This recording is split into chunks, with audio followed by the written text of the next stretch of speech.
Today we're talking about money and how to make it. I will show you what money actually is, why we choose to use it, and why we choose to spend it. Every person, everywhere, at all times has a reason that they would spend money. And there's a way to tap into this to build your business no matter what you sell. My name is Rakidzich, and I've built 4 multi-million-dollar businesses, one making over $1 million a year selling something nobody actually wants, newspaper subscriptions. And to do this, not only did I have to master sales and psychology, but it wasn't until after watching the world for a decade through the lens of being a millionaire that it all clicked. And one of the biggest realizations that I want to share with you right away is the concept of a willful blind spot. Every person from the poorhouse to the penthouse knows that there's things about themselves that they do not like. Online mental health gurus will refer to this as a shadow self. But whether or not it's trauma or someone just changing their belief about the world around them, people choose to forget about this part of themselves and kick the discomfort of self-reconciliation or healing down the road. An anxious person will distract themselves by working on another part of themselves that's less challenging, while an avoidant will try to embody parts of themselves that make them feel good. But everyone on the planet is working through a lack of self-love in this area that they're willfully blind to. And the best marketing campaigns know about this hidden self, and they attack it relentlessly, forcing the conscious side of the brain to live out emotions in the moment that they weren't prepared for,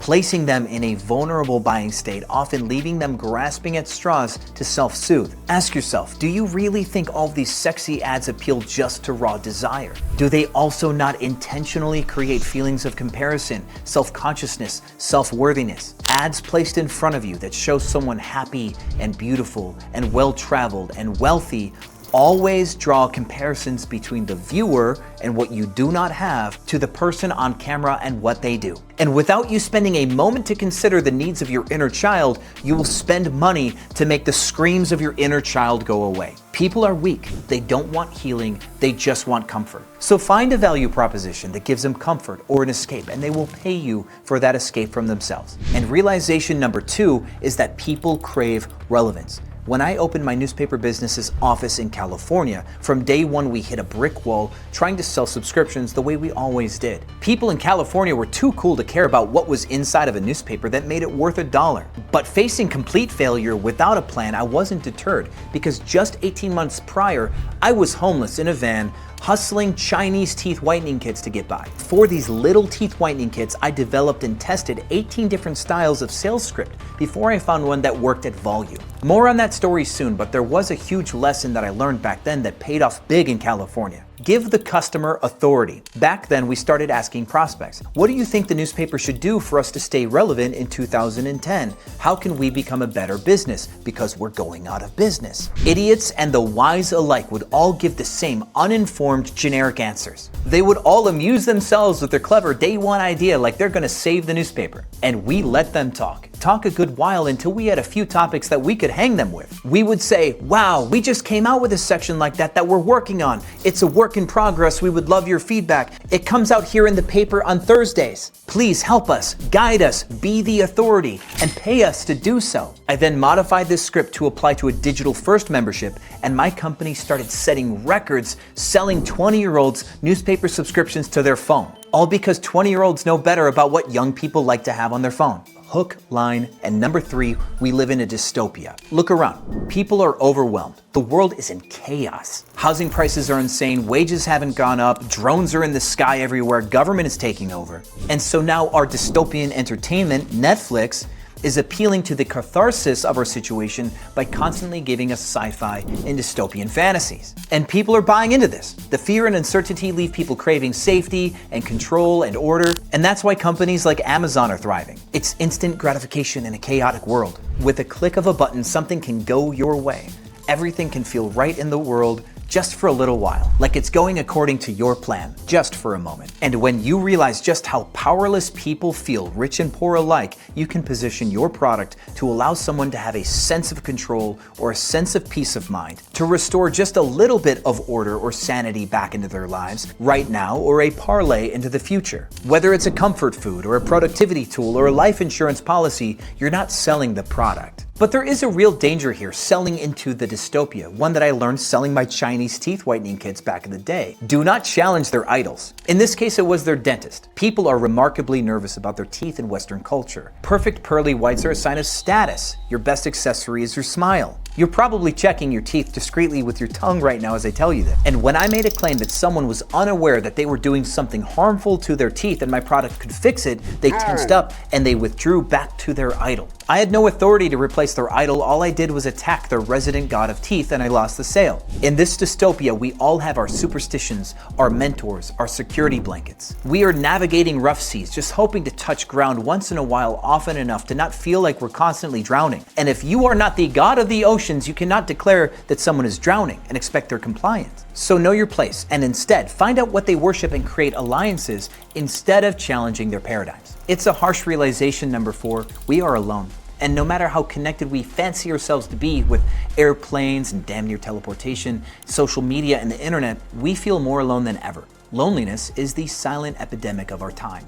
So naturally, connection sells. And people are paying for more than just products. They're paying for community. They're paying for experiences to make them feel less alone. Think of any major brand like Apple or Peloton or even your local coffee shop. They sell belonging. And a polite marketer might try to copy this and create a new Starbucks effect with the green logo where everybody congregates around said logo. But the companies that are really winning are the ones that are quietly and privately manipulating loneliness, like Candy Crush or OnlyFans. Sophia Rain came out of nowhere and in a year made over $43 million on OnlyFans. Instant sensation online. How'd she do it? But it's not the 43 million that's crazy. It's how she made the money. Most people believe that OnlyFans creators make money from memberships, but they're like $5 or $7 a piece. I wouldn't know, I don't have an account. But according to online data, the average membership's just over $7. The average creator has 21 loyal followers. So how can Sophie Rain make more than your favorite athletes in a year? Because of private messages and tips. She suckered one loser out of over $8 million because he's lonely. Reflect on this. OnlyFans creators are making as much as athletes by DMing lonely men. When a nerd graduates high school and goes and becomes a doctor and finally goes out clubbing on the weekends because he's lonely, how do you think he's dressed? He's absolutely wearing his money. You absolutely know this to be true. A Rolex at bare minimum, a designer tee, and $900 shoes. He's likely driving an Italian car that he parks in valet and gives him an extra $50 to keep it out in the front. He is unloading the gun, not just because he's lonely, but because he's been lonely his entire life. And in that maddening chaos of loneliness, he has told himself a story about who he needs to become and what he needs to do to make sure that he will never be lonely ever again. Make women love your product and men will buy it. This is something that I learned from a music professor at Berkeley. He said, we write music for the woman commuting to work at 7 a.m. Make the woman fall in love with the artist and the boyfriend will buy 2 tickets for the show. To further manipulate this, you can either sell to lonely men or insecure women. Women will buy products to compete with other women in their internal hierarchy. 40% of women wear makeup every single day. That is an addiction to being someone else. No one, male or female alike, ever feels good enough. We are all afraid that just maybe deep down we deserve to be alone.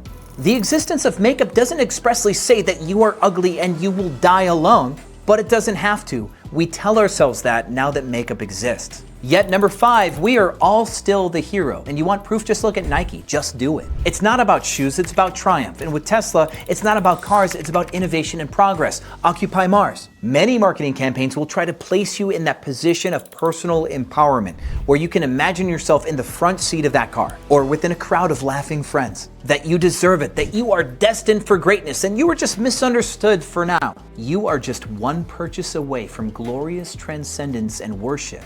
By today. If you can show a person how they are the hero, they will buy their swords and their shields from you. Position your product as a catalyst in their hero's journey. Yet other companies are putting in work by trying to define a villain, strong enough for a man but made for a woman. Planet Fitness making fun of big muscles. If we aren't for X or Y bad people, then we are for you good people. This marketing has even gotten so dark into the psychology of neuroticism that we are even appealing to vanity and narcissism through virtue signaling, mental health awareness, veganism, LGBTQ+, sustainability, animal cruelty. Oppressed persons support, eat the rich, kill the white man, buy this product. You are oppressed, buy this product. Prove you have a voice and buy. If you can make someone feel individually special, it's intoxicating.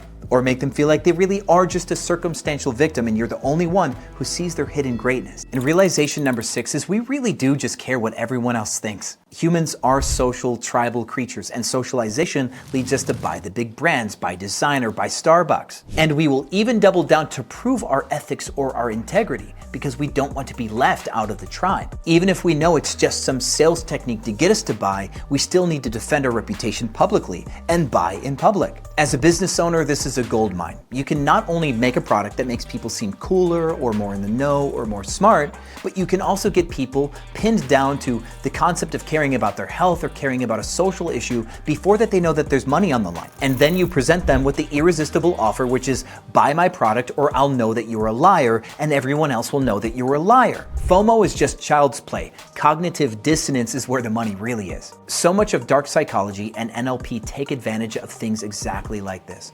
Confirmation bias, or the need to be part of a tribe, the need to be seen as consistent. Everything we said about realization number 4 is the end result of failure from realization number 6.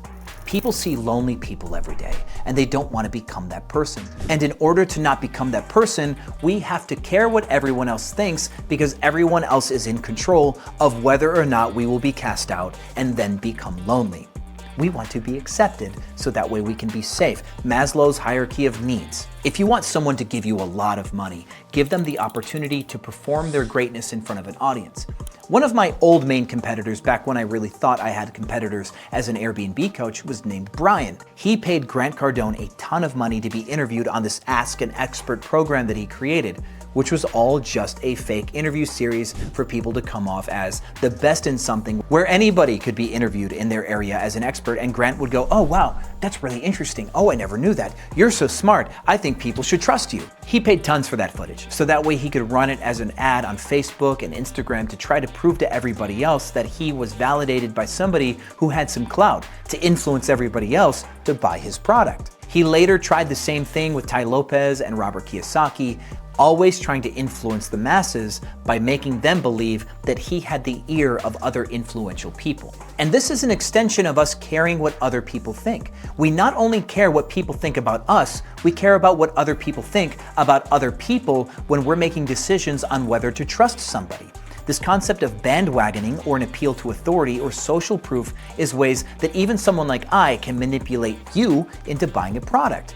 Right here on YouTube. But wait for that, maybe 90 more seconds. Number 7 is that we have a hole in our soul that will never close. I am unsatisfied, and so are you. Don't lie to me, we're past that. No matter how much money you have, or how much success you attain, or how much personal development you invest in, you will always want more eventually. Make tons of money by promising perfection on an auto-draft schedule and keep them on the path of progress. People honestly want to feel like they made it, but that dopamine hit wears off, and it wears off fast. What they don't have is the self-awareness to understand that people always feel their best when they're on their way and they are about to achieve their goals, right before they capture the brass ring. Gym memberships, self-help apps, even the world's biggest scam, makeup, are always giving you a glimpse just far enough in the future to see the better you. When you market your product, show them someone else, someone that they could be if they try just hard enough. And don't be afraid that they'll succeed. Just be prepared with the next product for their next shortcoming once they get there. Now, as promised, let's talk about money and what it is and how it moves. Money is simply the exchange of confidence. And the investment of time is the investment of belief or trust. You made it this far in the video believing that I know enough about success that you could learn something from me along the way, that you'd actually get value from this video. I could now sell a dark psychology for entrepreneurs course on screen and some of you would buy that product. You would by now, some of you have enough confidence in me to buy it. That is exactly on YouTube what a video like this is for. Nothing's free. But I'm actually only gonna ask you to like this video for now. Thanks. So that way this video can stay a lesson. If you want someone's money, you need to follow this equation. They need to have enough confidence in you and your promise to take the risk to spend that money on you, to lose the currency. So whether it's just getting across town faster, or enjoying their lunch, or getting the pretty girl at work to notice them, or just to not feel like absolute trash, give the transaction confidence. Before we had money, we would barter. Real need for real need. Immediate, in the moment, linear. But the invention of money was designed so that way we could store value over time and make non-linear transactions. So you could put in work that might have to get done every day, and you could pay a doctor one day when you really needed them. This idea was suitable back in the day to create abstract transactions where some people do really important work once in a while and other people do kind of important work every day. But this immediate exchange, storing value for later, has created a culture where we are designed now to work every day and make daily sacrifices, long-term sacrifices for a hopeful future gain, a payoff where we can cash all of that value in and live a happy life later.